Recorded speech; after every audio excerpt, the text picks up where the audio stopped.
Hi friend, माझं नाव किरण आहे. मी 23 वर्षाचा तरुण आहे. मी कॉलेजला शिकत होतो. मी एका खेडेगावात राहत होतो. पण शिक्षणासाठी मी रोज जिल्ह्याला जात होतो. माझे कॉलेजचे मित्रही मला म्हणायचे, "अरे वेड्या, रोजच कशाला जातोस कॉलेजला? फक्त परीक्षेच्या वेळेत जायचं असतं." असं माझे मित्र म्हणायचे. पण मी त्यांच्या बोलण्याकडे दुर्लक्ष करायचो. कारण सर्व विषयाचे लेक्चर ऐकणे हे मला खूपच आवडत असे. यामुळे मी कोणत्याही प्राध्यापकाचे लेक्चर चुकवत नव्हतो. गावातील असेच वरवर MA BA झालेले मित्र मला म्हणायचे, "कॉलेज करून काही उपयोग होत नाही. दुसरं काहीतरी बघ. वाटलं तर एखाद्या कंपनीत काम कर आणि मग शिक्षण घे. नुसतं BA व MA करून काही उपयोग होत नाही." मित्र असे वेगवेगळे सल्ले मला देत होते. पण मी मनापासून निश्चय केला होता की आपण कॉलेज करून निश्चितच काहीतरी करून दाखवायचं. कॉलेजमध्ये मी रेग्युलर असल्यामुळे तिथला मी आदर्श विद्यार्थी होतो. जिल्ह्याचे व आमच्या गावातील अंतर हे फक्त 30 किलोमीटरच होतं. यामुळे रोज मला बसने प्रवास करायला काहीही वाटत नव्हतं. माझे आई वडील शेतकरी होते. ते शेतात खूप काम करत होते. यामुळे मला काहीतरी धोरणाला लागणं खूपच महत्त्वाचं होतं.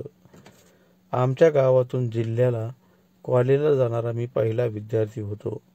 काहींना वाटायचं हा रोज कॉलेजला जातोय. याचा अर्थ नक्कीच तो तिकडे एखादी कॉलेज कुमारी पटवत असेल. त्यासाठीच तो रोज जातोय. पण प्रत्यक्षात असं काहीही नव्हतं. माझ्या मागे काही सुंदर मुली लागल्या होत्या. पण मी त्याकडे दुर्लक्ष करत होतो.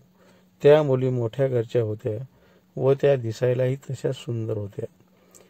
ते वय तसं असल्यामुळे मलाही क्षणभर वाटायचं आपणही इतर मित्राप्रमाणे एखादी कॉलेजची मुलगी पटवावी आणि तिच्याशी थोडाफार वेळ घालवावा.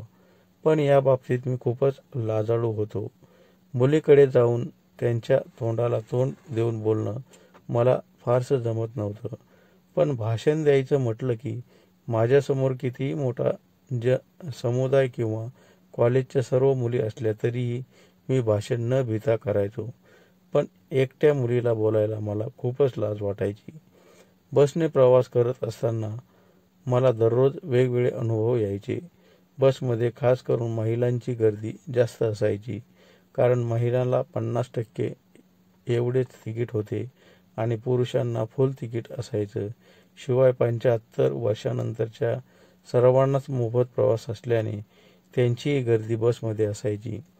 महिला आणि म्हातारी माणसं यांच्यातून वाट काढत मी बसमध्ये पटकन जाऊन सीट पकडायचो आणि सीटवर बसल्या बसल्या एखाद्या पुस्तकातील एखादा धडा मी वाचत बसायचो. यामुळे बसमधील लोक मला म्हणायचे, "एवढ्या गर्दीमध्ये आणि आवाजात हा मुलगा काहीतरी वाचतोय." एके दिवशी बसमध्ये प्रवास करत असताना मला फार विचित्र अनुभव आला. तो अनुभव मी अजूनही कोणालाही सांगितलेला नाही. एके दिवशी मी बसमध्ये पटकन जागा पकडण्यासाठी बसमध्ये शिरलो आणि एक सीट पकडली. तेवढ्यात खिडकीतून एक बाई माझ्याकडे आली आणि मला म्हणाली, हे बघा, मला तुमच्या शेजारी जागा ठेवा. मला चढण्यास वेळ लागेल." मी विचार केला की माझ्यापेक्षा वयाने मोठी असणारी बाई आपल्याला फारच आदराने बोलते. याचा अर्थ तिच्या मनात काहीही पाप नसेल. थोड्या वेळाने ती बाई माझ्याजवळ येऊन बसली आणि मला म्हणाली, "अहो, मला खिडकीकडून बसून द्या. खूपच घाम येतोय." यामुळे मी पटकन अलीकडे बसलो आणि ती मटकन खिडकीजवळ बसली. ती थोडी जाड असल्यामुळे तिच्या मांड्या माझ्या मांड्याला स्पर्श करत होत्या. यामुळे मी जास्तच अलीकडे सरकत होतो. मी जसा अलीकडे सरकायचो तसं ती माझ्याकडे सरकून बसायची. मला वाटलं या बाईला नेमकं काय हवं आहे. बस सुरू झाल्यावर तिने माझ्याशी गप्पा मारायला सुरुवात केली. तिचं नाव रागिनी होतं आणि ती दिसायला खूपच गोरीपान व सुंदर बाई होती. बसमधील तरुण पोरं सारखं तिच्याकडे पाहत होते आणि माझ्याकडे पाहून वेगळा संशय घेत होते. पण माझी चुकी एवढीच होती की तिला माझ्या शेजारी मी जागा दिली होती. बसने चांगलाच वेग धरला होता आणि ती माझ्याशी हळूहळू गप्पा मारत होती. ती म्हणाली, नशीब बाई माझं फुटकंच आहे. नवऱ्याचं सुख तर माझ्या नशिबीच नाही. मेला रोजच दारू पिऊन येतोय आणि तसाच झोपी जातोय. यामुळे मी त्या कामासाठी खूपच तडफडत आहे. तिच्या या बोलण्यावर मी खूप ओळखून घेतलं की या बाईला नेमकं काय हवं आहे. आणि यामुळे ती माझ्याकडे सरकून बसत होती आणि तिच्या मोठ्या मांड्या व तिची बॉडी मला खेटवत होती. ती मला एकदम खेटून बसल्यामुळे माझंही दांडकं चांगलंच मोठं झालं होतं. गप्पा मारून तिने मला चांगलंच तिच्या जाळ्यात ओढलं होतं. बसस्टँडवर आल्यावर मी पटकन खाली उतरण्यासाठी उभा राहिलो, पण ती मला म्हणाली, थांबा, मलाही तुमच्याबरोबर यायचं आहे आणि काही महत्त्वाचं बोलायचं आहे. मी म्हणालो, मला कॉलेजला जायला उशीर होईल. ती मला म्हणाली, आजच्या दिवस राहू दे कॉलेज. माझ्याबरोबर चल, मी तुझी चांगलीच मजा करते. असं म्हणून तिने बसस्टँड समोरील लॉजकडे बोट केलं आणि मला तिकडे जाण्याचा इशारा केला. ती सतत मला त्या गोष्टींची मागणी करत होती, म्हणून मीही तिला घेऊन त्या समोरच्या लॉजजवळ आलो होतो. कुणालाही ओळखता येऊ नये म्हणून मी तोंड बांधलं होतं, पण त्या कामासाठी इथे अनेक जोडप्यांची गर्दी झाली होती. मी रागिणीला म्हणालो, माझ्याकडे पैसे नाहीत, गरज असेल तर तुम्ही पैसे द्या. ती म्हणाली, माझ्याकडे भरपूर आहे.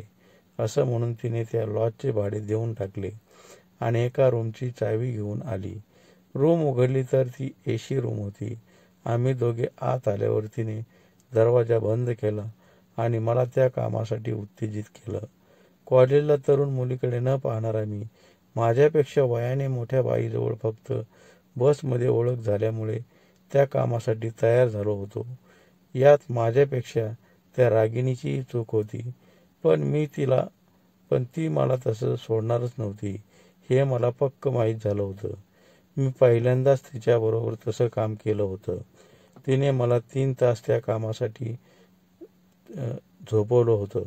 3 तासानंतर मी बाहेर आलो तर कॉलेज सुटण्याची वेळ झाली होती आणि बरेच मुलं घरी जाण्यासाठी बस स्टँडवर जमले होते.